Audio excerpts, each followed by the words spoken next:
bien, en esta noche me permito extender un saludo cordial en el nombre de nuestro Señor Jesucristo a todos los oyentes, y en esta noche me voy a permitir presentar un mensaje que he titulado La doctrina del Padre, del Hijo y del Espíritu Santo. Antes de entrar de lleno en este mensaje, voy a pedir la dirección de Dios. Bendito Dios, te invito en esta noche para que esté con nosotros en esta disertación de tu palabra. Que el Espíritu Santo ilumine nuestra mente, nuestro corazón, y que podamos ser recipientes útiles en tus manos para que tu palabra pueda ser vertida, para que mediante este instrumento pueda pasar este mensaje a los corazones y a la mente de todos los oyentes. Oramos en el nombre bendito de nuestro Señor Jesús. Amén. Muy bien, en el capítulo 1 y el versículo 1 del libro de Génesis encontramos el origen de la doctrina del Padre, del Hijo y del Espíritu Santo. Y dice la Biblia así: en el principio creó Dios los cielos y la tierra estaba desordenada y vacía, y las tinieblas estaban sobre la faz del abismo, y el Espíritu de Dios se movía sobre la faz de las aguas. En el principio crea Dios los cielos y la tierra. Dice la Biblia que el Espíritu de Dios se movía sobre la faz de las aguas. El Padre inicia su creación a través de su Hijo, nuestro Señor Jesucristo, y acompañado también del Espíritu Santo, quien estaba presente y se movía sobre la faz de las aguas. Allí está el Padre, el Hijo y el Espíritu Santo. La Biblia dice: en el principio era el Verbo, o sea, la palabra. Y el Verbo era Dios, y el Verbo era con Dios, y todas las cosas por Él fueron hechas, refiriéndose a nuestro Señor Jesucristo. Así que es el Hijo de Dios el que inicia la creación allí, porque la autonomía y la autoridad del Padre estaba allí presente. Y dice la Biblia: y todas las cosas por Él fueron hechas, con el contexto de Juan 1, el Evangelio según San Juan, donde habla de que Jesús, el Verbo, creó todas las cosas. Entonces allí inicia la doctrina de Padre, Hijo y Espíritu Santo. El término aquí, Dios, en hebreo es Elohim, que es Dios plural. Entonces tenemos al Dios Padre, Hijo, al Dios Espíritu Santo. Estaba creando los cielos y la tierra, ordenándolas, porque ya en ese momento existía. Entonces, en el capítulo 1 y en el versículo 26 encontramos aquí un término en plural también. En la creación hay una pluralidad. Entonces dijo Dios: hagamos al hombre a nuestra imagen, conforme a nuestra imagen, conforme a nuestra semejanza. Cuando Dios dice hagamos, en ese momento está hablando con el Hijo. El Padre está hablando con el Hijo y está hablando con el Espíritu Santo. La palabra hagamos es un plural. Dios no podía decirle hagamos a Él mismo, sino que tendría que haber dicho voy a hacer, de manera singular. Pero el término es hagamos, o sea, un término plural. Tampoco podía estar hablando con los ángeles, porque los ángeles no son creadores ni pueden crear, porque los ángeles son creados por Dios, y toda criatura creada por Dios no puede crear. Entonces, así que el Padre y el Hijo y el Espíritu Santo, que han coexistido en la eternidad y para la eternidad, estaban creando las cosas, y allí también se estaba creando el hombre. Hagamos al hombre conforme su imagen y semejanza. Así que Dios Padre, Dios Hijo y Dios Espíritu Santo no son tres dioses, sino que es un solo Dios. La Biblia nos enseña así. Hay que entender varios factores. En Deuteronomios, en el capítulo 6 y el versículo 4, encontramos lo que la Biblia nos enseña acerca de Dios. Y entonces nos dice en Deuteronomios 6:4: oye Israel, oye Israel, esto es lo que dice Dios, Jehová nuestro Dios, Jehová uno es. Es importantísimo, apreciados hermanos y apreciados amigos, que no nos vayamos a confundir con estas paradojas. Porque podemos decir, pero ¿cómo? O podemos tratar de confundir la mente. ¿Cómo así que Padre, Hijo y Espíritu Santo son tres personas y luego me dicen que es una persona? O sea, Dios uno es. Vuelve y manifiesta aquí la palabra de Dios. Voy a leer desde el versículo 3. Oye pues, oh Israel, y cuida de ponerlos por obra, para que te vaya bien en la tierra que fluye leche y miel, y os multipliquéis, como te han dicho Jehová, el Dios de tus padres.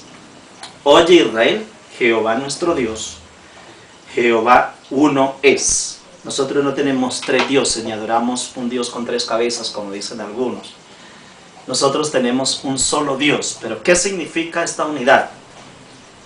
Esta unidad no significa de que no exista el Padre, ni el Hijo, ni el Espíritu Santo, como personas independientes con atributos todos iguales, con atributos de omnisciencia, omnipresencia, todos los atributos de Dios. Esto no significa que no existan estas tres personas, pero se le llama Dios es uno, porque es uno en propósito, es uno en determinaciones, y en todo lo que se proponen a realizar, siempre lo hacen de manera conjunta, y ese se llama un Dios, y es nuestro Dios. Padre, Hijo y Espíritu Santo no son tres dioses, son tres personas distintas y un solo Dios verdadero. Así ha existido desde un comienzo. Entonces veamos evidencias de la presencia de estas tres personas a las que nosotros predicamos, enseñamos y a las que nosotros servimos. Observamos en el libro de San Juan. Es muy importante. En el libro de San Juan, en el capítulo 1 de San Juan 1:1, que ya lo manifesté hace un momento, lo que dice aquí la Biblia: en el principio era el Verbo, y el Verbo era con Dios, y el Verbo era Dios. Este era en el principio con Dios. Todas las cosas por Él fueron hechas, y sin Él nada de lo que ha sido hecho fue hecho. En Él estaba la vida, y la vida era la luz de los hombres, y la luz en las tinieblas resplandece, y las tinieblas no prevalecieron contra ella. Está refiriéndose a nuestro Señor Jesucristo, que en el principio fue la misma palabra que dice aquí, que dijo Dios, hágase la luz, o dijo Dios, hágase. O sea, las cosas estaban siendo hechas por la palabra de Dios, pero la misma palabra de Dios, el mismo Señor Jesucristo, era el que estaba creando todas aquellas cosas. Es así como encontramos aquí la existencia de una doctrina con fundamento espiritual, de que en toda la existencia del universo, en toda la existencia de la historia, siempre hemos podido contemplar la presencia de Dios Padre, de Dios Hijo y de Dios Espíritu Santo. Cuando el Señor Jesucristo fue bautizado, dice la palabra de Dios que salió de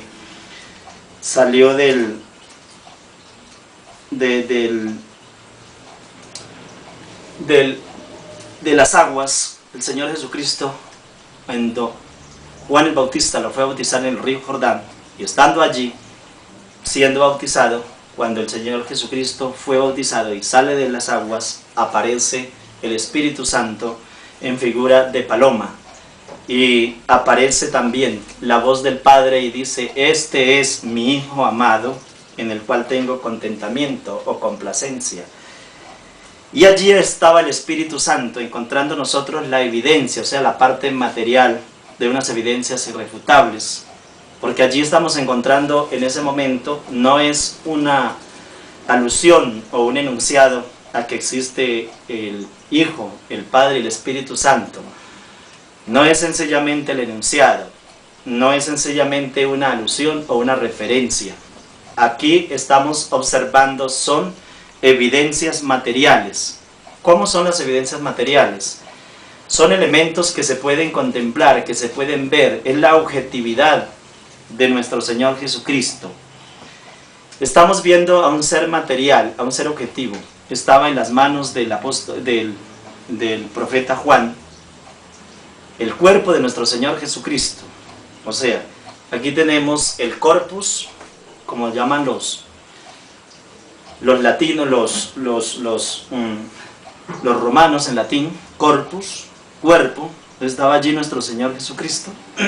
Y están aquí dos corpus, o sea, dos cuerpos. Tenemos el cuerpo del Espíritu Santo en la figura de una paloma, y tenemos el cuerpo de nuestro Señor Jesucristo, el Hijo de Dios. Estaba siendo en ese momento bautizado, y tenemos la materialidad de los elementos. El elemento Espíritu Santo en figura de paloma, el elemento Hijo de Dios, nuestro Señor Jesucristo, en la persona del mismo. Está la voz del Padre que dice: este es mi Hijo amado, en el cual tengo contentamiento. Esa es la evidencia, o sea, la manifestación directa de la existencia del Padre, del Hijo y del Espíritu Santo, no solamente como espíritu, sino también como algo objetivo y material. Esta evidencia material nos la quiso traer Dios a efecto de no confundirnos, porque el asunto es un tanto paradójico, pero la Biblia está llena de paradojas. ¿Por qué se le llaman paradojas? Las paradojas en lenguaje figurado, nosotros tenemos que estudiar la hermenéutica bíblica, para poder entender la Biblia, o si no, de otra manera no salimos predicando nada. La hermenéutica bíblica son las figuras rectoras, y las figuras rectoras son aquellas formas que nos enseñan a entender cómo se pudo escribir, cómo se pudo presentar el Evangelio y cómo se pudo presentar el Antiguo Testamento, cómo se escribió. Se escribieron unos lenguajes muy diferentes a los que nosotros estamos acostumbrados a mencionar.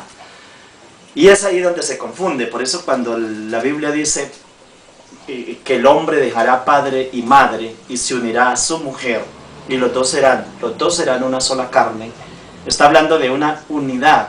Y observemos cómo hombre y mujer son dos personas, y son dos personas diferentes, y son dos carnes diferentes, porque cada uno posee un corpóreo. Como cada uno posee un corpóreo, cada uno es un elemento material, cada uno ocupa un espacio, cada uno tiene una masa. Entonces son dos cuerpos, el hombre un cuerpo y la mujer otro cuerpo. Pero veamos lo que dice la Biblia: y los dos serán una. Y ahí es donde se confunden las personas, cuando también habla en la misma manera de que el Padre, el Hijo y el Espíritu Santo son uno. No significa que no hayan las tres personas individualizadas. El hombre y la mujer son dos seres individualizados. Cada uno posee un corpóreo independiente, cada uno posee un animus, o sea, una voluntad, animus, voluntad. Cada uno posee unas facultades para poder determinar, para poder decidir, para poder proyectarse, para poder hacer afirmaciones, negaciones. Cada uno tiene una sensibilidad diferente. Son dos cuerpos, son dos mentes aparte, son dos corpus y dos ánimos. Esos dos corpus y esos dos ánimos se unen en matrimonio, y la Biblia los declara que son los dos una sola carne. Observemos cómo esto confunde si no entendemos lo que es una metáfora. Entonces, los dos serán una sola carne. Quiere decir que esa carne está unida con esta otra, pero si lo interpretamos literalmente decimos: pero ¿cómo así que los dos son una sola carne? O sea que si yo me caso, yo quedo ligado o me convierto en una masa fusionada, o sea, mi corpus, mi cuerpo se fusiona en una sola masa, o sea, en una amalgama entre el hombre y la mujer. Eso sería lo que podíamos pensar nosotros con una mente finita y acostumbrada a pensar como siempre pensamos, de manera literal. Pero aquí no podemos nosotros pensar de manera literal. Si usted va a entender el Padre, Hijo y Espíritu Santo de manera literal, anda perdido, porque así no se puede interpretar la Biblia. Por eso le estoy dando este ejemplo. Entonces no lo podemos entender de manera literal, porque tendríamos que pensar que cuando el hombre se casa se amalgaman, o sea, se unen las carnes y se convierte en una sola masa, hombre y mujer. Allí. Absurdo. Resulta que siempre siguen independientes. El hombre sigue caminando por un lado y la mujer por el otro lado, aunque vayan juntos de la mano. Son dos cuerpos. La Biblia dice: los dos eran una sola carne. ¿Qué está significando? Con esto está significando lo siguiente: que ya el hombre no va a tomar sus determinaciones como a él se le ocurra, sino que siempre las determinaciones deben de ir en conjunto con la esposa, debe ser de manera mancomunada, deben ser concertadas las determinaciones. También quiere manifestar con esto que los dos en ese momento van a compartir una misma vida, una misma historia. Los sufrimientos van a ser también compartidos, como también las alegrías. El éxito de ambos vienen siendo en sí un compartimento de todas las cosas. Entonces vienen juntos en cada una de las luchas, en cada uno de los propósitos, en la educación de los hijos, en la formación y la constitución del hogar. Siempre están las dos personas tratando de actuar en todo de manera mancomunada, a efecto de poder dirigir también el hogar, los hijos y todo lo que concierne el hogar. Esa unidad, es lo que dice el Señor, se convertirán en una sola carne. Los une Dios pero siguen siendo las personas. Dios también, porque dice: ya no serán más dos, sino uno. Ya no serán dos, sino uno. ¿Observa usted cómo vienen las paradojas? No son dos, siguen siendo dos, naturalmente, siguen siendo dos, pero son uno. Pero cuando Dios dice: ya no serán no serán dos, sino uno, quiere decir que el propósito de esa pareja tiene que unificarse, porque si cada uno toma una determinación por un lado y el otro toma otra determinación, no llegan a ninguna parte. Tienen que estar concertados, tienen que estar unidos, tienen que estar concatenados, tienen que estar encadenados el uno en el otro, para que lleven los propósitos juntos. Eso es. Igualmente ocurre con el Padre, el Hijo y el Espíritu Santo. Ellos son independientes. El Padre, el Hijo y el Espíritu Santo no es una sola persona, son tres personas, y se les llama un solo Dios, como dice que el marido y la mujer ya no serán dos, sino una sola carne. Entonces, el Padre, el Hijo y el Espíritu Santo son un solo Dios. Son Dios uno solo porque los tres tienen los mismos atributos: omnipotencia, omnipresencia y omnisciencia. Esos tres atributos, que son únicos y exclusivos de Dios, los tiene el Padre, los tiene el Hijo y los tiene el Espíritu Santo. Será tema de otra oportunidad, pero me va a permitir seguir avanzando con evidencias claras para que no se confundan, porque hay una enseñanza que se ha venido dando desde hace algún tiempo, y aunque son muy pocas las iglesias, demasiado pocas, las que han asimilado la doctrina de que el mismo Jesús es el mismo Padre y el mismo Espíritu Santo y que no existe nada más. Entonces, este tipo de doctrina ha llevado a la gente a cometer enormes errores y a desatender las enseñanzas de nuestro Señor Jesucristo. Y ahora, más luego, voy a manifestar por qué están desatendiendo la enseñanza de nuestro Señor Jesucristo y se han ido por una mala interpretación, por falta de educación a veces, o porque aunque tenga educación y tenga formación, no tiene obediencia y se rebela contra lo que Dios le enseña. Nosotros tenemos que ser susceptibles al llamado de Dios y ser dóciles para poder entrar al conocimiento que Dios quiere que entremos, el conocimiento que Dios nos está enseñando. Sencillamente, esa es la dinámica. Encontramos otra evidencia sumamente clara en el libro de Hechos de los Apóstoles, y me voy a permitir presentarla conforme la Escritura lo narra. Es en el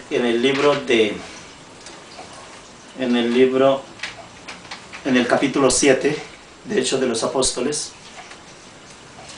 Capítulo 7 es la muerte de Esteban, del primer mártir que muere junto a los muros de Jerusalén, porque el profeta Esteban era un gran predicador del Evangelio y allí predicando un tremendo sermón, un mensaje de enseñanza de lo que significa el Evangelio de nuestro Señor Jesucristo, fue apedreado y murió junto a los muros de Jerusalén.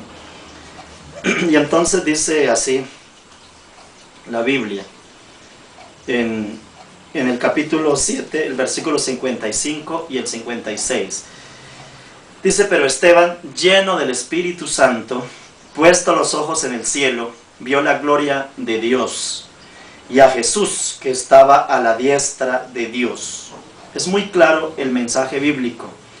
Y dijo, este testimonio lo dejó claro: he aquí que veo los cielos abiertos y al Hijo del Hombre que está a la diestra de Dios. Negar este testimonio que el profeta Esteban narra aquí en estos versículos 56-57 del capítulo 7 del libro de Hechos de los Apóstoles, es como negar la existencia de su madre o de su padre o de usted mismo, porque son elementos claros, son evidencias puramente objetivas. Acabé de mencionar la evidencia del Padre, el Hijo y el Espíritu Santo en el bautismo de nuestro Señor Jesucristo, para que esta doctrina tenga firmeza, tenga poder, tenga eficacia y la gente no se deje trastornar por engaños.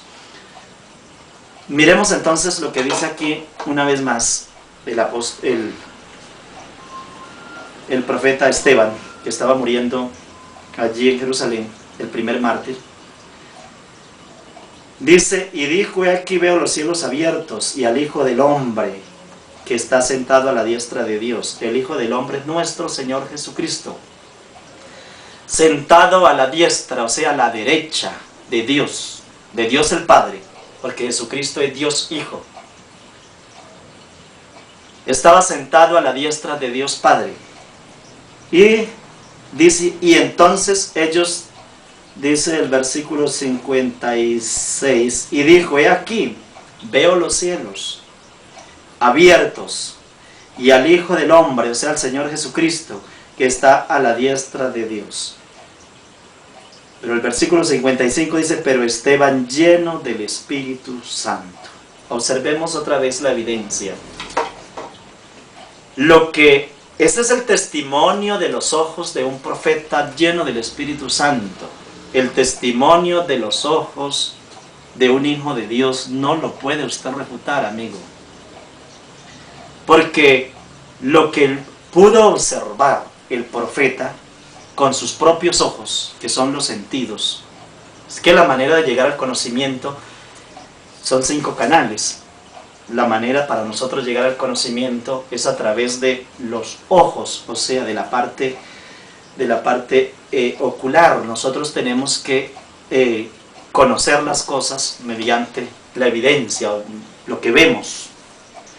Pero también llegamos al conocimiento mediante lo que nosotros palpamos, o sea, por el tacto, por las manos, porque ese es un sentido que llega de acá al cerebro, ese es conocimiento lógico. Aquí estamos frente a una evidencia puramente lógica. Y él dice: yo veo los cielos abiertos. Está entrando por el sentido de los ojos del profeta. Y yo no puedo negar el testimonio de los ojos de un hijo de Dios como era el profeta Esteban. Y es que no estaba en cualquier momento. Estaba predicando el santo y bendito evangelio de nuestro Señor Jesucristo cuando cayeron las piedras sobre la cabeza y sobre todo su cuerpo, y fueron extinguiendo paulatinamente su vida hasta que se redujo a la absoluta impotencia y allí quedó exhausto, para luego, después de que todas las cosas hayan llegado a su final y el Señor Jesucristo regrese en las nubes de los cielos, se hayan cumplido las profecías y el evangelio se haya predicado, de allí se levantará este profeta, el profeta Esteban, que dio este testimonio para unirse con los redimidos de Dios y recibir al Señor Jesucristo, que viene en las nubes del cielo, y ir a morar en las alturas y luego tomar la tierra por heredad. Ese testimonio del profeta Esteban: veo los cielos abiertos, veo al Hijo de Dios sentado a la diestra del Padre, y estaba lleno del Espíritu Santo. Miremos las 3 personas en la muerte de Esteban.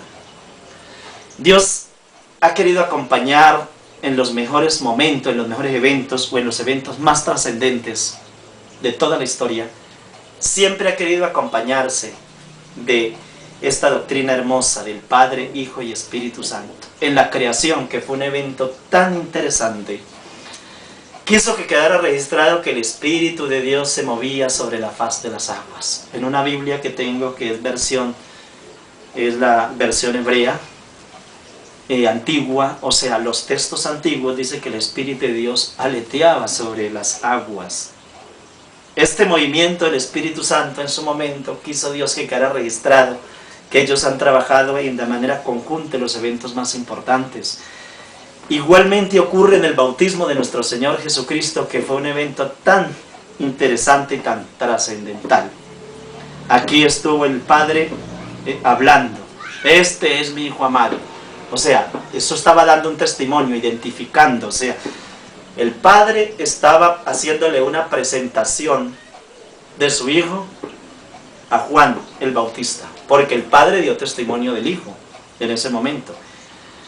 Ahorita vamos a entrar en detalles cómo el Hijo va a dar testimonio del Padre y él vino a dar testimonio del Padre, pero el Padre allí lo glorificó y lo honró, y el Padre dio testimonio de que ese era su Hijo.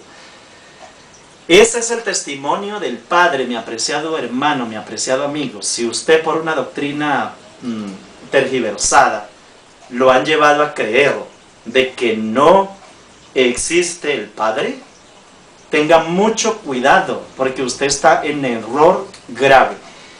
Error gravísimo, porque usted en ese momento está echando por tierra el testimonio del Padre que dijo, este es mi Hijo amado, en el cual tengo contentamiento. Y si usted se sale de esos parámetros, de esas enseñanzas, no le queda nada que hacer en la Biblia. Porque ¿para qué tiene la Biblia y para qué se apoya en la Biblia? Si escucha de manera real y lo está diciendo, lo está presentando ante un profeta tan importante como era el profeta Juan, que dijo el Señor Jesucristo que era el más grande de todos los profetas. El Señor Jesucristo presentó a su Hijo ante el profeta y le dice, este es mi Hijo amado en el cual tengo contentamiento. Expresión directa del Padre. Ese es el testimonio ya no solamente de los ojos del Padre que estaba mirando a su Hijo. Aquí está el testimonio de los ojos de Dios, pero también está el testimonio de la boca de Dios. ¿Observa usted cómo el Señor le está diciendo mediante la palabra, este es mi Hijo amado? Está identificando a Jesús como el Hijo de Dios. Y así lo llama, Hijo de Dios.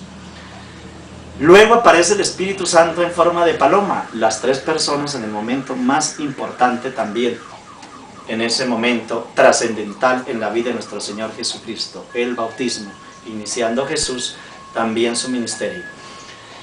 Estando en esa situación tan preciosa, estuvieron presentes el Padre y el Espíritu Santo. ¿Por qué estuvieron también presentes en la muerte del profeta Esteban? Porque el profeta Esteban era el primer hombre mártir, o sea, el primero que iba a morir ya apedreado, maltratado, después de nuestro Señor Jesucristo. Era el primer siervo de Dios que iba a matar en ese momento la población judía, por el testimonio de Jesucristo. Entonces allí se hizo presente el Padre y le mostró allí la gloria, porque el Padre no puede mostrar sino la gloria, pero vio a Jesucristo y dice la Biblia, sentado, estaba el Señor Jesucristo a la diestra, dice aquí, voy a leer textualmente, pero Esteban, lleno del Espíritu Santo, puesto los ojos en el cielo, vio la gloria de Dios y a Jesús que estaba a la diestra de Dios. Y dijo, aquí veo los cielos abiertos y el Hijo del Hombre que está a la diestra de Dios. Estando allí el Señor Jesucristo le estaba brindando un consuelo precioso. El testimonio de los ojos de este apóstol, de este mártir, no puede quedar en el vacío. Es una evidencia clara y una consolación de dónde se encontraba su maestro, de dónde se encuentra nuestra esperanza, que es nuestro Señor Jesucristo. Pero veamos lo que enseña el mismo Señor Jesucristo. Vayamos entonces al libro de San Juan, y avancemos en este libro de San Juan, desde el capítulo 1, y podemos leer el versículo 1, del versículo 18, perdón, ya leímos el 1. Dice aquí la Biblia: a Dios nadie le vio jamás, el unigénito Hijo que está en el seno del Padre, Él le ha dado a conocer. Entramos aquí entonces, en este versículo 18, en otra esfera. ¿Cuál es la esfera en la que quiero entrar aquí? Que el Señor Jesucristo vino con una misión, dos misiones. Una, morir por nosotros, los pecadores. Y segundo, dar a conocer al Padre. El Señor Jesucristo no vino a dar testimonio de sí mismo, vino a dar testimonio del Padre. Entonces aquí vamos a encontrar una serie de factores, como el capítulo 3 y el versículo 34. Dice la Biblia así. El capítulo 3 de San Juan y el versículo 34. Porque el que Dios envió, las palabras de Dios habla. Pues Dios no da el Espíritu por medida. El Padre ama al Hijo y todas las cosas ha entregado en sus manos. Aquí hay una claridad absoluta, que el Señor Jesucristo fue enviado por el Padre. El Señor Jesucristo no se tomó a sí mismo, sino que fue enviado, según Él mismo lo ha manifestado en reiteradas ocasiones, como lo vamos a ver. Porque el que Dios envió, o sea Jesucristo, las palabras de Dios hablan. Lo que habla Jesucristo son la palabra del Padre. Pues Dios no da el Espíritu por medida. El Padre ama al Hijo y todas las cosas ha entregado en sus manos. Miremos cómo la Biblia hace énfasis en las dos personas, en el Padre, en el Hijo, y menciona que le entregó el Espíritu Santo sin medida. O sea, aquí vuelven a estar siempre concatenadas las tres personas, Padre, Hijo y Espíritu Santo. Pero no es solamente esto, es una gran cantidad de experiencias hermosas. En el capítulo 6, versículo 38, capítulo 6, versículo 38 y 57, entonces dice así.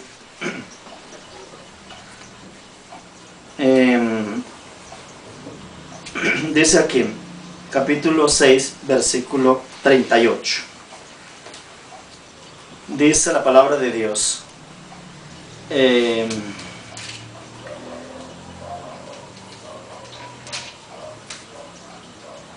6:43. Correcto. Entonces encontramos en el capítulo 6, versículo 38. Porque he descendido del cielo, no para hacer mi voluntad, sino la voluntad del que me envió. Esto es irrefutable, mi apreciado amigo. Porque he descendido del cielo, es el testimonio de la boca de nuestro Señor Jesucristo. Esto no es una alegoría, se trata de una afirmación de manera absoluta. Porque he descendido del cielo, o sea, yo descendí o vine o bajé del cielo. Descender es bajar. Porque he descendido del cielo, no para hacer mi voluntad, sino la voluntad del que me envió. Observemos aquí, no para hacer mi voluntad. Una voluntad es una mente, una voluntad es un alma, porque ánimos igual a voluntad y ánimos igual a alma.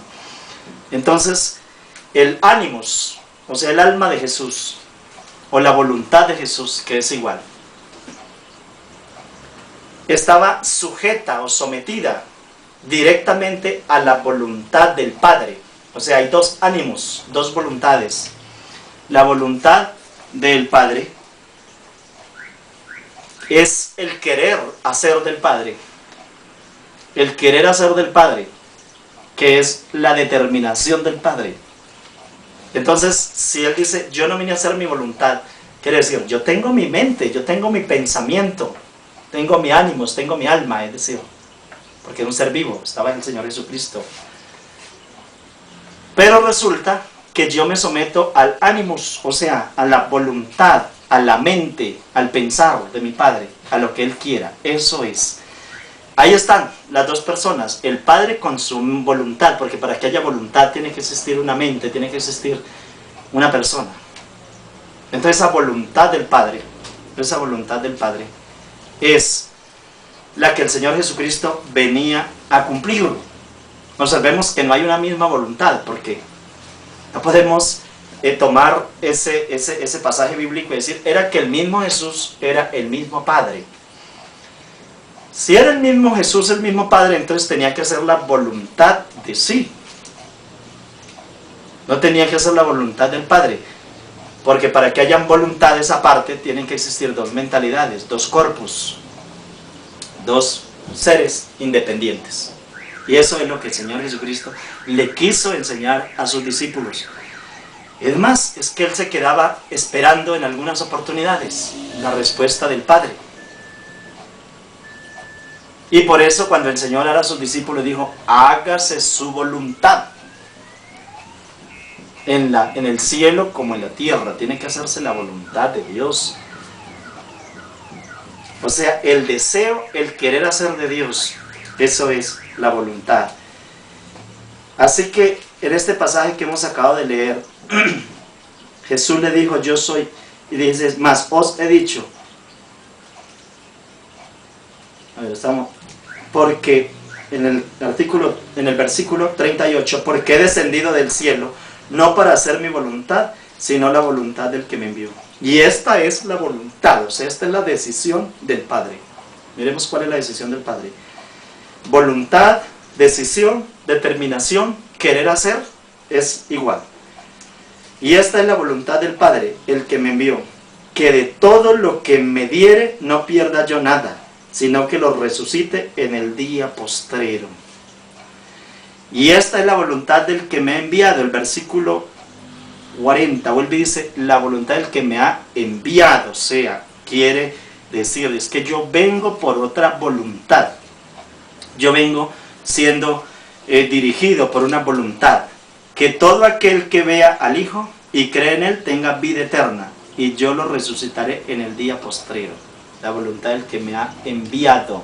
Ese término enviado, el Señor Jesucristo lo reitera, es un enunciado que es sumamente reiterativo o redundante en las predicaciones del Señor Jesucristo, de las enseñanzas. En el versículo 57 y 33 del mismo capítulo 6,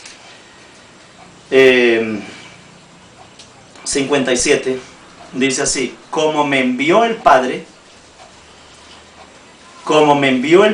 viviente, o sea, el Padre viviente, no se está refiriendo a un Padre muerto, a una cosa por allá que cuelga las paredes o algo que no existe. Él quiso enseñar muy claro esta doctrina, mi apreciado amigo. El que no entienda esto ya es porque realmente su mente está cauterizada, entenebrecida, a tal punto que ya es imposible.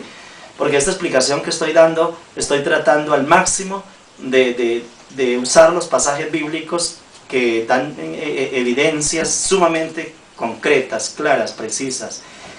Entonces dice, el que dice aquí en el versículo 57, como me envió el Padre viviente, está refiriendo al Padre viviente, al Dios eterno del cielo, y yo vivo por el Padre. O sea, yo vivo es por el Padre. ¿Qué quiere decir esto? La sustentación del Padre de todas las cosas. Asimismo, el que me come, quiere decir, del que acepta de verdad la palabra de Dios, él también vivirá por mí. Comer la carne y la sangre de Jesús, que también es otro lenguaje figurado, porque si no estaríamos en un canibalismo absurdo, diríamos nosotros. Entonces, cuando menciona el Señor Jesucristo estas palabras, como me envió el Padre viviente, y yo vivo por el Padre, asimismo el que me come, el que también vivirá, él también vivirá por mí. En otra parte digo, el que come mi carne y bebe mi sangre tendrá vida eterna. En otra palabra dice, yo soy el pan de vida. El Señor Jesucristo venía del cielo para que mediante su obra pudiéramos nosotros ser salvos. Y Él da testimonio del Padre que fue enviado. Otro testimonio que Él da es que Él debe de hacer la voluntad del que le envió. Él venía a hacer la voluntad del que le envió. Esos son los temas, digamos el tema que ocupa la atención en esta noche. El versículo 33 de este mismo capítulo dice, porque el pan de Dios es aquel que descendió del cielo y da vida al mundo. A eso lo mandó el Señor Jesucristo, como el pan que tenía que dar vida, saciar a esta humanidad hambrienta de salvación y de perdón. Y eso fue la obra que hizo también nuestro Señor Jesucristo. En Juan capítulo 6, versículo 63, encontramos lo siguiente. Juan capítulo 6, versículo 63. El Espíritu es el que da vida. La carne para nada aprovecha. Las palabras que yo os he hablado son espíritu y son verdad. El Señor Jesucristo, lo que Él nos enseña, tenemos que entender que su palabra es vida. Son espíritu y son verdad. Si no cree a esta palabra que se está predicando, ya queda muy difícil porque no tenemos con qué más persuadirlo. Lo único que podemos persuadir es mediante la palabra de Dios. Entonces tenemos que entender que Jesucristo fue enviado por el Padre. Fue enviado directamente del Padre, y eso aquí lo testifica toda la Escritura.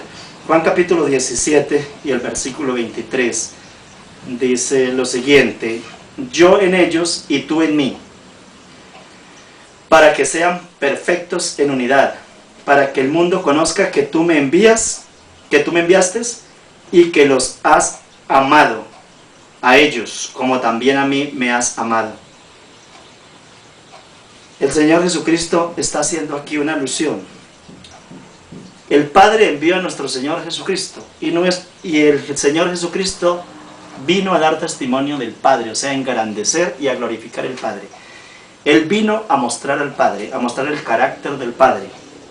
Y nosotros, los que le sigamos a Él, o los que le seguimos, tenemos una misión, y es dar a conocer a nuestro Señor Jesucristo. O sea, nosotros tenemos que presentar al único ser glorioso, a nuestro Señor Jesucristo, y no exaltar la gloria humana, porque el ser humano tiene que perder de vista su gloria.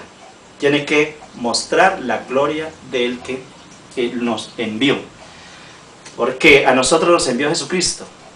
¿Quién envió a Jesús? El Padre envió a Jesús. Así lo ha reiterado Él en todas estas escrituras que hemos leído en repetidas ocasiones, que Jesús fue enviado por el Padre. Y Jesús envió a sus discípulos a predicar. Y entonces por eso tenemos que entender que tenemos una secuencia. Él fue enviado y nosotros somos enviados. Jesús fue enviado para glorificar al Padre. Jesús nos envió a nosotros para glorificar a nuestro Señor Jesucristo. La gloria de Jesús la perdió. Es decir, él perdió de vista su gloria. Él no quiso sentirse el grandototote. Él dice, no vine para servir, sino para ser servido. Las zorras tienen guarida, las aves del cielo tienen nido, el Hijo del Hombre no tiene dónde recostar su cabeza. Jesucristo nació humildemente en un pesebre, no quiso exaltarse ni ningún tipo de gloria, y lo querían coronar como rey. Nada de esas cosas quiso aceptar, porque él mismo dijo, mi reino no es de este mundo. Él vino a glorificar al Padre, y el Padre lo glorificó también, y vamos a seguir adelante para que nos demos cuenta toda la gloria de nuestro Señor Jesucristo, pero dada por el Padre, enviado por el Padre. Y aquí viene no es que Jesucristo lo estemos diciendo que es una partícula mínima o un Dios con minúscula. El Señor Jesucristo es Dios en potencia, con el Padre, no sin el Padre. Es Dios en potencia, pero con el Padre, porque el Señor Jesucristo y el Espíritu Santo coexisten de manera conjunta. Por eso, valga la redundancia, coexisten es porque porque están los tres. Eso es lo que me quiero referir. Ahora sigamos avanzando en este precioso y maravilloso estudio de la palabra. Juan 20:20 dice así. Juan 20:20 dice el Evangelio de San Juan. Y cuando les hubo dicho esto, les mostró las manos. A ver, Juan 20:20. Así. Les mostró las manos y el costado, y los discípulos se regocijaron viendo al Señor. Entonces Jesús les dijo otra vez: paz a vosotros, como me envió el Padre, versículo 21, así también yo os envío. Aquí tenemos nosotros esa cadena de sucesión. Esa es la sucesión que tenemos que seguir nosotros. El Padre me envió a mí, dijo el Señor Jesucristo. Ya había resucitado, ya habló con los apóstoles, les mostró las manos heridas, les mostró las señales de los clavos y les dijo. Entonces Jesús les dijo otra vez: paz a vosotros, o sea, estén tranquilos. Como me envió el Padre, o sea, así como yo recibí un envío, así también yo os envío. Mire, mi apreciado amigo, si todavía está aquí, no ha entendido la doctrina del Padre, el Hijo y el Espíritu Santo, concentre su atención de manera especial. Vea lo que dijo el Señor Jesucristo. El Padre a mí me envió, y así como Él me envió, yo los envío a ustedes. O sea, nosotros somos enviados. ¿A quién estaban enviando allí? A los discípulos y a sus seguidores, a toda la gente que había creído en el Evangelio, y a sus 12 apóstoles, primordialmente, que eran como la plataforma del Evangelio de nuestro Señor Jesús, los pilares allí que iniciaban. Aunque el fundamento del Evangelio es nuestro Señor Jesucristo, pero sus discípulos eran los que ejecutaban este ministerio. Entonces dice: así como el Padre me envió, yo también los envío. O sea, así como el Padre, quiere decir, el Padre es otra persona, no soy yo mismo, yo fui enviado por otra persona, o sea, por el Padre. Así los envío. Esto significa que también nuestro Señor Jesucristo, yo no puedo decir que yo soy el mismo Señor Jesucristo, que porque Cristo me envió, o porque el Señor Jesucristo dijo: así como yo soy uno con el Padre, vosotros también sois unos. O sea, los discípulos eran uno con Jesús, y Jesús uno con el Padre, porque es la unidad del Evangelio. Nosotros somos, dice la Biblia, que nosotros es el cuerpo de la iglesia, y somos templo también del Espíritu Santo. Esa unidad. Entonces, así como nosotros no somos el mismo Señor Jesucristo, Él nos envió, pero no somos el mismo que nos envió. Así Jesús no es el mismo, no es el mismo Padre que lo envió, porque Él mismo aquí lo explica, y lo explica claramente. Entonces Jesús les dijo otra vez: paz a vosotros, como me envió el Padre. Mire cómo lo rectifica aquí: así también yo os envío. O sea, en la misma forma. ¿Y cuál es la misma forma? Que el Padre es independiente de Jesús, como Jesús es independiente de nosotros.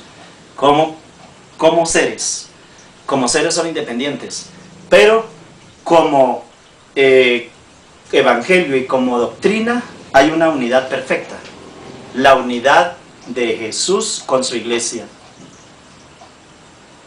y la unidad de Jesús con el Padre, porque el propósito que tiene Jesús es llevarle al Padre un presente grande, es decir, la muerte mía, mire mis manos, todo lo que hice, y mire mis pies, miren mis llagas, esto fue lo que yo di, pero este es el presente que le traigo a mi Padre. Los redimidos, millones y millones y millones de redimidos, es el regalo que el Hijo le da al Padre. Como el Padre lo envió, entonces Jesús envía también a su iglesia a que se expanda por el mundo, a que empiece a proliferar un evangelio santo y a crecer. En esa expansión nosotros vamos llevando otras personas hacia nuestro Señor Jesucristo, pero tampoco Él se apropia de esa iglesia único para Él, sino que Él la entrega como un presente a su Padre, y esto lo vamos a ver más luego.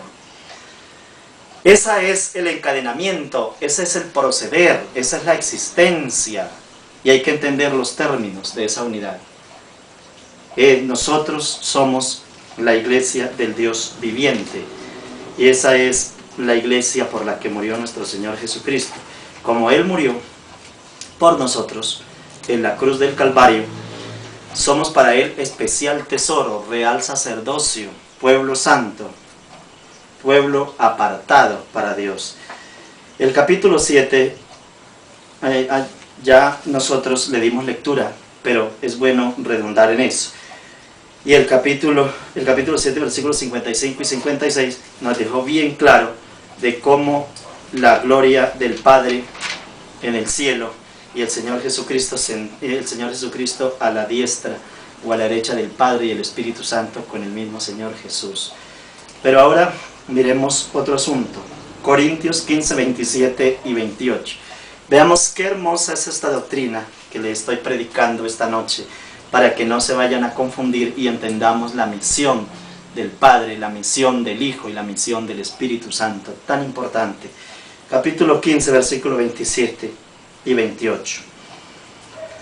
Pero luego que todas las cosas estén sujetas, se está refiriendo a nuestro Señor Jesucristo.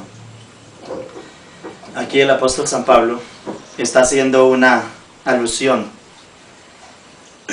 al gobierno de nuestro Señor Jesucristo y dice así: pero luego que todas las cosas le estén sujetas, entonces también el Hijo mismo, se sujetará al que le sujetó, a Él, todas las cosas, para que Dios sea todo en todos. Miremos este pasaje tan precioso. Pero luego que todas las cosas le estén sujetas, a nuestro Señor Jesucristo se refiere, entonces también el Hijo, que es nuestro Señor Jesús, el Hijo mismo se sujetará al que le sujetó a Él todas las cosas. O sea, el Hijo, teniendo todas las cosas sujetadas, como Él dijo, todos los reinos, toda potestad me fue dada en el cielo y en la tierra. O sea, todos los reinos del mundo, los que le ofreció Satanás una vez a nuestro Señor Jesucristo, Él se los arrebató a Satanás en la cruz del Calvario y le corresponden a Jesús. Entonces, todos los reinos de esta tierra, cuando Él dijo toda potestad me es dada, quiere decir todo el poder, dinamita, todo ese poder grande que Dios tiene, se lo entregó a su Hijo. O sea, las cosas, todas las cosas, el que le sujetó a Él todas las cosas, para que Dios sea todo en todo. Entonces, mire lo que vuelvo a repetir. Pero luego que todas las cosas le estén sujetas, todo lo que hay en este mundo sujeto a nuestro Señor Jesucristo. Así están las cosas. El que le sujetó a Él todas las cosas, entonces dice, entonces también el Hijo mismo se sujetará al que le sujetó todas las cosas, para que Dios sea todo en todos. Es lo que le acabo de sugerir hace un momento, o de referir, que el Señor Jesucristo ha luchado por esta tierra, por este mundo, por esta humanidad. No le interesa tanto las cosas materiales que hay en este mundo, le interesan las personas, los hijos de Dios que somos nosotros.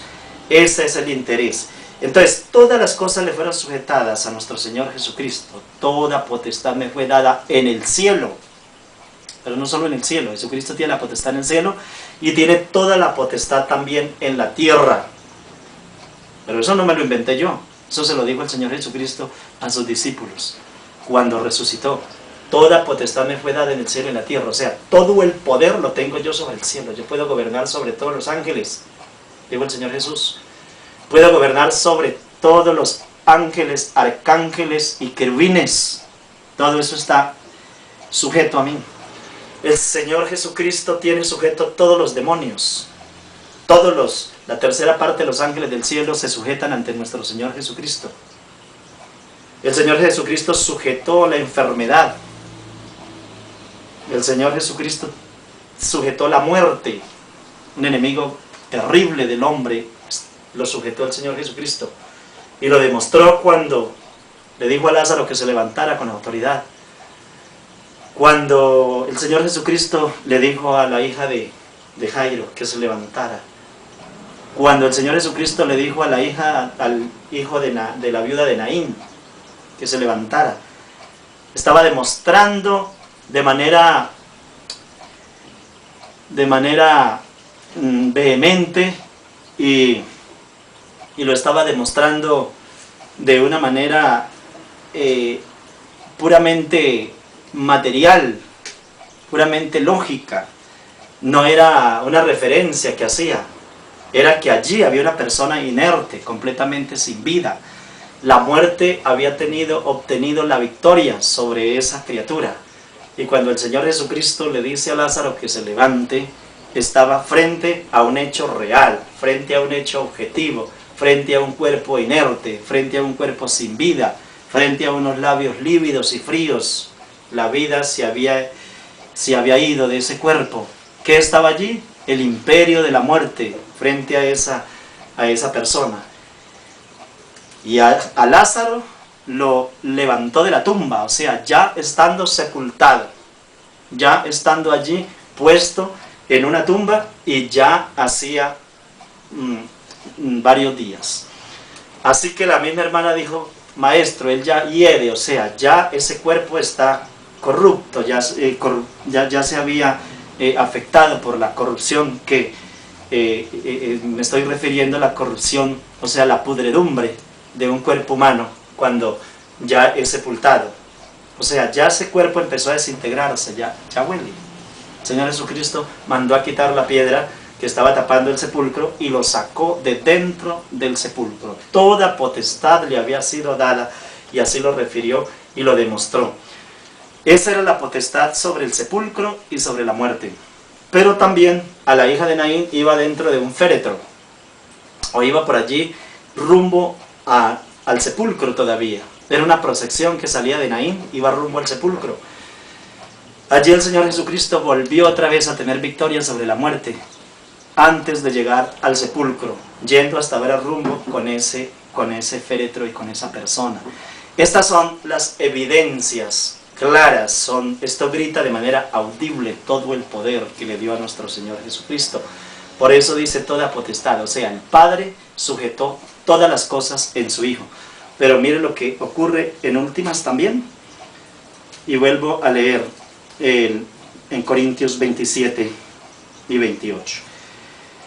Porque todas las cosas las sujetó debajo de sus pies, y cuando dice que todas las cosas han sido sujetadas en él, claramente se exceptúa aquel que sujetó a él todas las cosas. O sea, todo lo sujetó el Padre a su Hijo, pero aquí hay una excepción, o sea, hay una salvedad. El profeta dice: todo lo sujetó el Padre a su Hijo, le sujetó todas las cosas a su Hijo, pero con una excepción, o sea, con una salvedad. Hay que hacer una excepción. ¿Cuál es la excepción? ¿Cuál es la salvedad? La salvedad es que el Padre no ha sido sujetado al Hijo. El Padre no está sujeto al Hijo. El Padre le entregó las cosas para que Él las sujetara, las administrara, de acuerdo a su propósito, pero no se sujetó el Padre al Hijo. Ahí se ve la evidencia del Padre independiente del Hijo, no poniendo la voluntad para que el Hijo lo administre. Por eso dice, claramente exceptúa, o sea, hay una excepción. Aquel que sujetó a él todas las cosas, o sea, el Padre queda exceptuado de la sujeción. El Padre no está sujeto al Hijo. Eso es lo que dice el apóstol San Pablo. Pero el versículo 28 dice: pero luego que todas las cosas le estén sujetas. Estoy leyendo 1 Corintios 15, 27 y 28 en la Biblia denominada Félix Torre Amat, versión de los 60, o sea, 1960. Entonces, esta Biblia es una Biblia que es la que usan casi todas las personas cristianas que predican el Evangelio.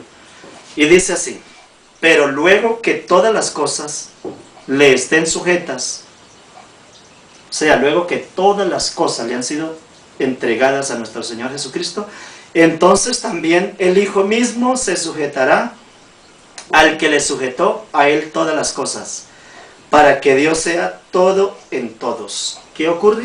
Que cuando ya el Señor Jesucristo recoja su iglesia, cuando el Señor Jesucristo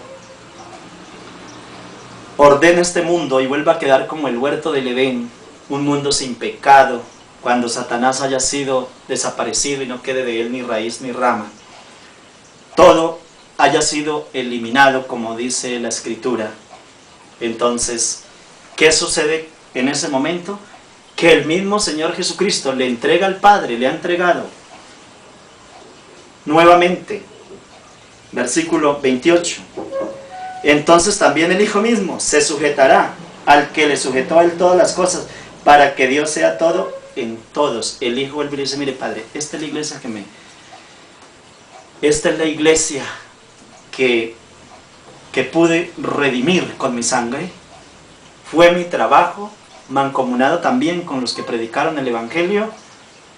Este es el presente, este es el regalo, este es el mundo ya ordenado, ya todo está listo, y aquí viene el gobierno de Dios. Y la Biblia dice que descenderá del cielo la nueva Jerusalén, dispuesta como una esposa ataviada para su marido.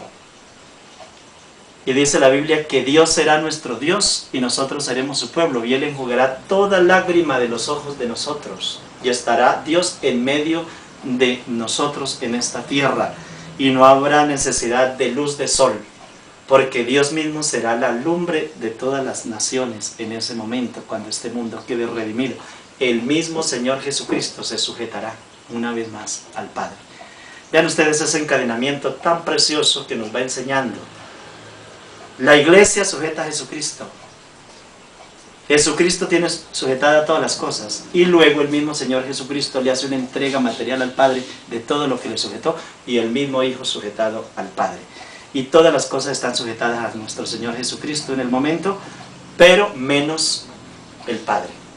Esto es sumamente claro, y voy aquí a concluir con un último versículo que considero que se ha dado una explicación, una enseñanza respecto a este mensaje, tratando de aclarar. En el capítulo 28, tratando de aclarar cada uno de estos textos bíblicos y llevar al razonamiento sobre cada una de estas enseñanzas. El libro de San Mateo, el Evangelio según San Mateo, capítulo 28 y el versículo 19, es un mensaje sumamente interesante. San Mateo 28, 19. Pero voy a leer desde el 16 para que tengamos una visión muy clara, y aquí voy a concluir. Pero los 11 discípulos, aquí habla de los 11, dirá usted, pero luego no son 12 los discípulos. Sí, lo que pasa es que ya Jesús había muerto, y en ocasión de la muerte del Señor Jesucristo, Judas también se ahorcó, porque había entregado a Jesús, y el remordimiento o el dolor lo llevó a esa situación. Pero los 11 discípulos se fueron a Galilea, y al monte donde Jesús les había ordenado. Y cuando le vieron, le adoraron, pero algunos dudaban. Ya Jesús había resucitado. Y Jesús se acercó y les habló diciendo: toda la potestad me es dada en el cielo y también en la tierra. O sea, toda la potestad la tengo en el cielo y la tengo en la tierra. En este momento yo puedo hacer y deshacer, fue lo que quiso decir el Señor Jesucristo. Yo puedo hacer lo que quiera.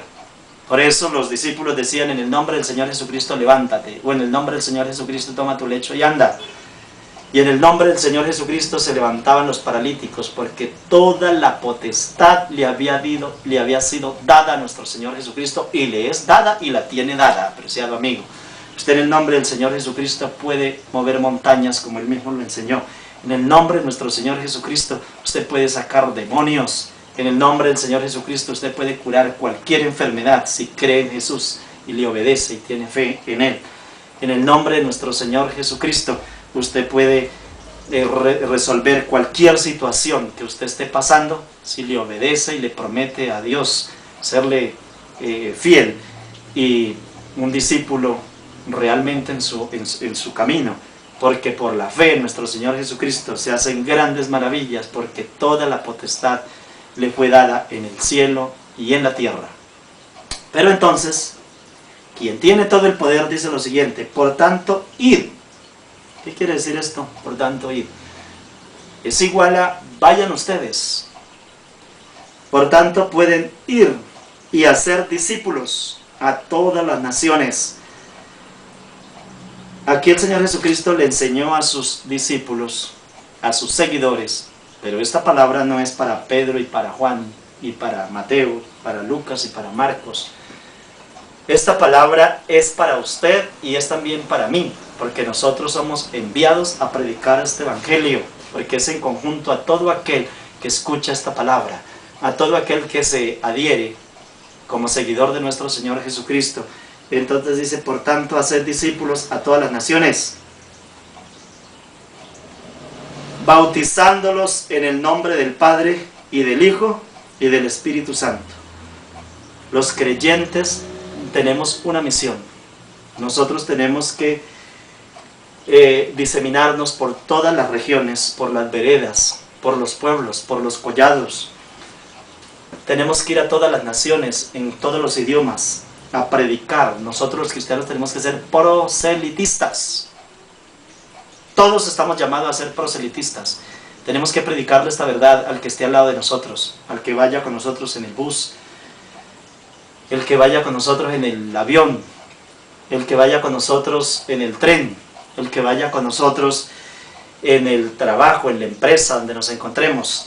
Tenemos una misión de proselitismo. Este proselitismo lo enseñó nuestro Señor Jesucristo, porque Él mismo dijo: una luz no se puede sacar y meterla por debajo de la cama o debajo de la mesa, porque si metemos una lámpara debajo de la mesa no alumbra a nadie. La luz tiene que ser colocada encima. Dijo: así alumbre. Así tenemos que alumbrar nosotros, para que las personas puedan entrar al Evangelio. Como tiene toda la autonomía, nos mandó a predicar. Pero miremos esto, que es donde quiero llegar. Por tanto, id y haced discípulos, o sea, adoctrinándolos, a todas las naciones, bautizándolos en el nombre del Padre y del Hijo y del Espíritu Santo. Este mandato lo hace nuestro Señor Jesucristo, mi estimado amigo pentecostal. Me toca dirigirme de manera directa a usted, amigo pentecostal. Porque nuestro Señor Jesucristo es el que tiene la potestad arriba, o sea, en el cielo, y tiene la potestad también aquí en la tierra. Nuestro Salvador, el que dio la vida por mí y por usted. Él es el dueño de todo el universo, mi apreciado amigo, en este momento. Tiene la potestad sobre ángeles, arcángeles y querubines. Solamente el Padre está en este momento por fuera de la potestad del Hijo. De resto, Él mismo lo manifestó, y la palabra de nuestro Señor Jesucristo es la verdad pura. Él dijo: yo soy el camino, la verdad y la vida. Si usted no le hace caso a nuestro Señor Jesucristo, está perdido. Perdido, completamente perdido. Y Él dijo: por tanto, id y bautizad, haciendo discípulos, bautizándolo en el nombre del Padre, del Hijo y del Espíritu Santo. Y ustedes, confundidos, están bautizando en el nombre de Jesús, desobedeciéndole al mismo Señor Jesucristo. Porque la palabra es para obedecerla. Porque tratan de dar una explicación absurda. Usted lleve únicamente a lo que diga el Señor Jesucristo. Usted no tiene por qué reprender a Jesucristo, ni buscarle cortapisa, ni tratar de enseñar a Jesucristo, ni tergiversar esta palabra para enseñar errores. Porque el día que usted no le haga caso a nuestro Señor Jesucristo, ¿a quién le va a hacer caso? Si yo cambio la palabra de nuestro Señor Jesucristo, quiero decir que soy más inteligente que Él. O sea que Él se equivocó, y esto es una blasfemia. Porque tendría que, el que cambia las normas de Dios o las leyes de Dios, está blasfemando contra Dios. ¿Y por qué blasfemia? Porque es querer hacer lo que a Dios le corresponde, lo que está en la potestad de Dios. Estar igual de Dios, lo que hizo Satanás. Satanás no quiso obedecerle a Dios, y por eso es Satanás. Usted tiene que obedecer. Yo creo que este mensaje le ha quedado sumamente claro. Y aquí el Señor Jesucristo le dijo: mire, esto que le vengo a enseñar no es porque a mí se me ocurrió, Es porque yo en este momento recibí la potestad del Padre. Tengo toda la potestad, me fue dada en el cielo, me fue dada. Observe usted, si le fue dada fue porque fue recibida de otro ser. Y ese ser es el Padre, me fue dada. Toda potestad me fue dada. No fue que la recogió a las malas, ni fue y destronó a nadie para poder recoger esa potestad. Esa potestad me fue dada. Por tanto, ir y hacer discípulos, bautizándolos en el nombre del Padre, del Hijo y del Espíritu Santo. Esa es la enseñanza de Jesucristo. No se vaya a dejar engañar por otro camino, porque si usted no acepta la enseñanza de nuestro Señor Jesucristo, está perdido. El apóstol San Pablo dijo, así un ángel del cielo venga y me traiga a mí otra doctrina, es decir, trate de cambiar lo que haya dicho nuestro Señor Jesucristo, lo tengo como un anatema. Para mí es un anatema. Entonces no se puede salir de estas verdades. Hemos sido en este momento instruidos por la palabra de Dios, por la pura misericordia y bondad de nuestro Padre. Ha querido que esta doctrina haya quedado bien expuesta y bien clara, hasta donde las posibilidades de nuestra débil humanidad nos permiten, y nuestra sabiduría infinita, porque explicar a Dios en toda su dimensión es como una lombriz tratar de explicar toda la capacidad de un ser humano. No tiene ese... Pero en lo que la Biblia nos presenta, en la que la Biblia nos revela y hasta donde Dios nos ha dado oportunidad, aquí estamos presentando este mensaje claro, preciso, auténtico, sin mezcla de engaños, sino como la Biblia lo presenta. Un último punto que quiero concluir, es otro para que entienda claramente otro factor. Cuando la Biblia se refiere también a la palabra Dios, no siempre la palabra Dios se está refiriendo al Dios eterno, al Dios del cielo o al Dios con mayúscula que nosotros escribimos. La palabra Dios en la Biblia es un término impersonificado, como estamos hablando de Dios Padre, Hijo y Espíritu Santo. Tengo que explicar este término también de Dios. La palabra Dios es un término impersonificado. ¿Qué quiere decir? Que la palabra Dios es extensa.